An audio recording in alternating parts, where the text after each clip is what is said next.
नमस्कार, न्यूज क्रांति की ऑडियो समाचार सेवा आज क्या हुआ में सभी सुनने वालों का हार्दिक स्वागत है। एक नजर देश दुनिया की तमाम बड़ी खबरों पर। नौसेना के दुर्घटनाग्रस्त विमान के मलबे के पास मिले मानव अवशेष। व्यापारी और ट्रांसपोर्टर नहीं शामिल होंगे भारत बंद में। भारत बंद के मद्देनजर गृह मंत्रालय ने राज्यों को दिए कानून व्यवस्था दुरुस्त रखने के निर्देश। पुणे के सीरम इंस्टीट्यूट ने कोविशील्ड के आपात इस्तेमाल के लिए मांगी मंजूरी। ब्रिटेन में शरणार्थियों को नहीं मिलेगी किसी भी प्रकार की कानूनी मदद। और ब्रिटेन यूरोपीय संघ के बीच व्यापार सौदे के लिए अंतिम बातचीत शुरू। अब समाचार विस्तार से। कहते हैं ओल्ड इज गोल्ड कहलाता है, इसलिए तो कानपुर आज भी दुलारी ज्वेलर्स ग्रुप पर अपना भरोसा जताता है। दुलारी ज्वेलर्स ग्रुप कानपुर की pure old and trusted jewellery showroom. Visit की Dulari jewellers Kidwai Nagar and Dulari jewellers Lal Bangla. नौसेना ने कहा है कि उसे 10 दिन पहले अरब सागर के ऊपर दुर्घटनाग्रस्त हुए मिग 29 के लड़ाकू विमान के मलबे के निकट मानव शरीर के अवशेष मिले हैं, जिन्हें डीएनए जांच के लिए भेजा गया है, जिससे कि दुर्घटना में लापता पायलट की पहचान की जा सके। नौसेना का मिग 29 का प्रशिक्षु विमान गत 26 नवंबर को अरब सागर में गोवा के निकट दुर्घटनाग्रस्त हो गया था। विमान में सवार एक पायलट को सुरक्षित बचा लिया गया था। हालांकि दूसरे पायलट कमांडर निशांत के बारे में कुछ भी पता नहीं चल पाया था। नौसेना ने उसी दिन से उनका पता लगाने के लिए तलाशी अभियान शुरू कर दिया था। नौसेना के अनुसार 11 दिन के निरंतर अभियान के बाद आखिरकार आज अरब सागर में गोवा से 30 समुद्री मील की दूरी पर सागर में करीब 70 मीटर नीचे विमान के मलबे के पास एक मानव शरीर के अवशेष मिले हैं। मिले हुए अवशेषों को डीएनए जांच के लिए भेजा जा रहा है, जिससे लापता पायलट की पहचान करने में मदद मिलेगी। लापता पायलट का पता लगाने के लिए नौसेना ने व्यापक अभियान शुरू किया था। इसमें युद्धपोतों, पनडुब्बियों, हेलीकॉप्टरों और टोही विमानों की मदद ली जा रही थी। नौसेना के गोताखोरों ने भी दिन रात तलाशी अभियान जारी रखा। विमानों और हेलीकॉप्टरों ने तलाशी अभियान के दौरान 270 घंटे से भी अधिक समय तक उड़ान भरी। व्यापारियों के संगठन अखिल भारतीय व्यापारी परिसंघ और ट्रांसपोर्टरों के संगठन all India transport welfare association ने सोमवार को कहा कि दोनों संगठन 8 दिसंबर को आयोजित भारत बंद में शामिल नहीं होंगे। दोनों संगठनों ने एक बयान में कहा कि कल दिल्ली सहित देश भर के बाजार पूरी तरह से खुले रहेंगे और सामान्य रूप से कारोबारी गतिविधियां चालू रहेंगी। वहीं परिवहन, मालवाहन क्षेत्र भी खुले रहेंगे और सामान्य रूप से कारोबारी गतिविधियां चालू रहेंगी व माल की आवाजाही पर भी कोई असर नहीं पड़ेगा।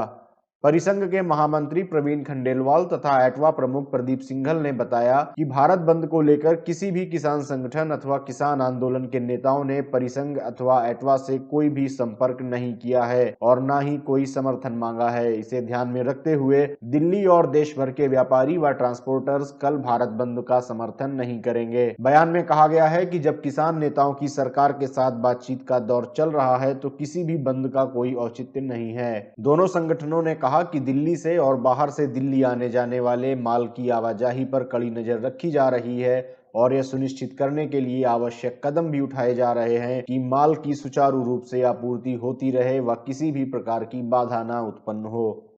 केंद्रीय गृह मंत्रालय ने किसान संगठनों के आह्वान पर मंगलवार को देश भर में भारत बंद के मद्देनजर सभी राज्यों व केंद्र शासित प्रदेशों से सुरक्षा के पुख्ता इंतजाम करने और शांति बनाए रखने को कहा है।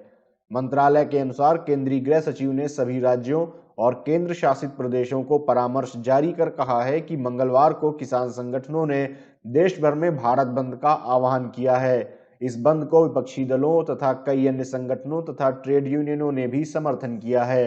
राज्यों और केंद्र शासित प्रदेशों से कहा गया है कि वे बंद के दौरान सुरक्षा के पुख्ता इंतजाम करें तथा कानून व्यवस्था की स्थिति बनाए रखें। परामर्श में कहा गया है कि राज्य सरकारों का हर संभव प्रयास होना चाहिए कि कहीं भी किसी भी प्रकार की अप्रिय घटना न हो और सब जगह शांति बनी रहे। इसके अलावा राज्य प्रशासन से यह भी कहा गया है कि वे कोरोना महामारी को देखते हुए देश भर में कोविड के संबंध में जारी राष्ट्रीय दिशा निर्देशों का पूरी तरह पालन सुनिश्चित करें। इस तरह के सभी उपाय किए जाएं जिससे कि कोविड संबंधी दिशा निर्देशों का उल्लंघन न होने पाए। उल्लेखनीय है कि किसान हाल ही में बनाए गए 3 कृषि विधेयकों का विरोध कर रहे हैं और पिछले 10 दिनों से राजधानी में कूच करने के लिए दिल्ली की सीमाओं पर डटे हुए हैं। किसान संगठनों के प्रतिनिधियों तथा सरकार के बीच 5 दौर की बातचीत हो चुकी है, लेकिन इसमें कोई नतीजा नहीं निकला है। किसानों ने अपने विरोध को देश भर में पहुंचाने के लिए मंगलवार को भारत बंद का आह्वान किया है। विपक्षी दल तथा कई अन्य संगठन तथा ट्रेड यूनियन भी इस बंद का समर्थन कर रहे हैं।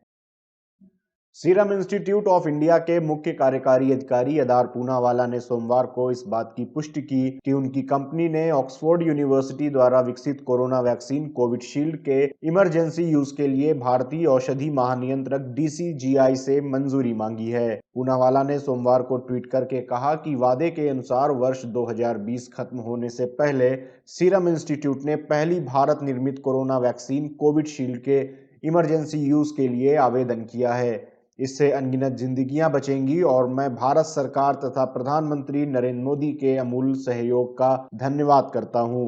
गौरतलब है कि कोविशील्ड ऑक्सफोर्ड यूनिवर्सिटी तथा दवा कंपनी एस्ट्राजेनेका द्वारा विकसित और SII भारतीय चिकित्सा अनुसंधान परिषद के सहयोग से भारत में इस वैक्सीन का दूसरे और तीसरे चरण का मानव परीक्षण कर रहा है। SII साथ ही भारत में इस वैक्सीन का निर्माण भी कर रहा है।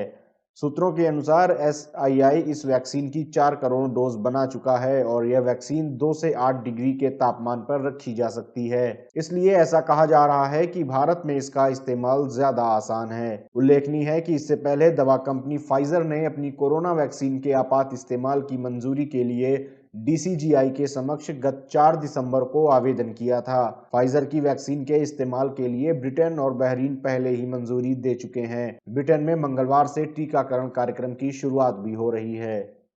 ब्रिटेन में शरणार्थी बनने आए जिन लोगों को सेना के बैरकों में रखा जा रहा था, उन्हें अब सीधे प्रत्यर्पण केंद्र भेजा जा रहा है। साथ ही उन्हें किसी भी प्रकार की कानूनी सहायता की सुविधा भी नहीं दी जाएगी। वकीलों के हवाले से समाचार पत्र गार्जियन ने सोमवार को रिपोर्ट दी।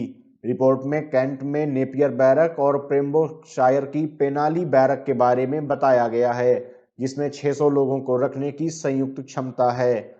जब तक शरण दावों की समीक्षा नहीं की जाती, तब तक इन सुविधाओं को अस्थायी आवास माना जाएगा, जिसमें ऐसे लोगों को स्वतंत्र रूप से अंदर और बाहर जाने की आजादी दी जाएगी। रिपोर्ट के मुताबिक TNA सॉलिसिटर्स लॉ फर्म के वकील डेविड एशोकबेन ने कहा, जब वकील प्रबंधक से मिलने गए तो उन्हें बताया गया कि किसी को भी वहां जाने की अनुमति नहीं है।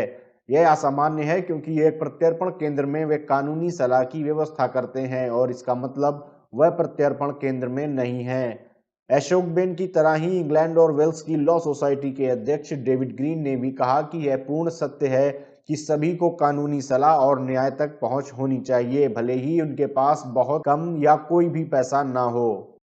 ब्रेक्जिट व्यापार सौदे पर सहमति को अंतिम मंजूरी देने के लिए ब्रिटेन और यूरोपियन यूनियन के बीच सोमवार को फिर से बातचीत शुरू हो गई है। सप्ताहांत के दौरान ब्रिटेन के प्रधानमंत्री बोरिस जॉनसन और यूरोपीय संघ के अध्यक्ष उर्सुला वॉन डेर लेyen के बीच गतिरोध में समाप्ति हुई थी, लेकिन सोमवार को फिर से यह बातचीत शुरू हुई। यूरोपीय आयोग के सूत्रों ने सोमवार को BBC को बताया कि जॉनसन और लेyen के बीच वार्ता के दौरान वे मछली पकड़ने संबंधी एक समझौते के करीब थे, लेकिन ब्रिटिश सरकार ने इसे खारिज कर दिया। सूत्रों के मुताबिक ब्रिटेन के प्रमुख ब्रेक्जिट वार्ताकार लॉर्ड फ्रॉस्ट अपने समकक्ष मिशेल बार्नियर के साथ वार्ता जारी रखेंगे और जॉनसन फिर से लेyen के साथ बात करेंगे। इससे पहले बार्नियर ने सोमवार सुबह यूरोपियन यूनियन के राजदूतों को जानकारी दी कि मतभेद बने हुए हैं और समझौते की संभावनाओं के बारे में वह ना तो आशावादी हैं और ना ही निराशावादी, बल्कि वे यथार्थवादी हैं। उल्लेखनीय है कि ब्रिटेन के कैबिनेट कार्यालय के मंत्री माइकल गोव यूरोपीय आयोग के उपाध्यक्ष मैरोस सोफ्कोविक के साथ बैठक के लिए ब्रुसेल्स जाने वाले हैं। अगर वर्ष के अंत तक कोई समझौता नहीं होता है तो ब्रिटेन और यूरोपीय संघ एक दूसरे के माल पर शुल्क के साथ सीमा पर उसकी जांच भी शुरू करेंगे। कहते हैं ओल्ड इज गोल्ड कहलाता है, इसलिए तो कानपुर आज भी दुलारी ज्वेलर्स ग्रुप पर अपना भरोसा जताता है। दुलारी ज्वेलर्स ग्रुप, कानपुर की pure old and trusted jewellery showroom. Visit की Dulari jewellers Kidwai Nagar and Dulari jewellers Lal Bangla.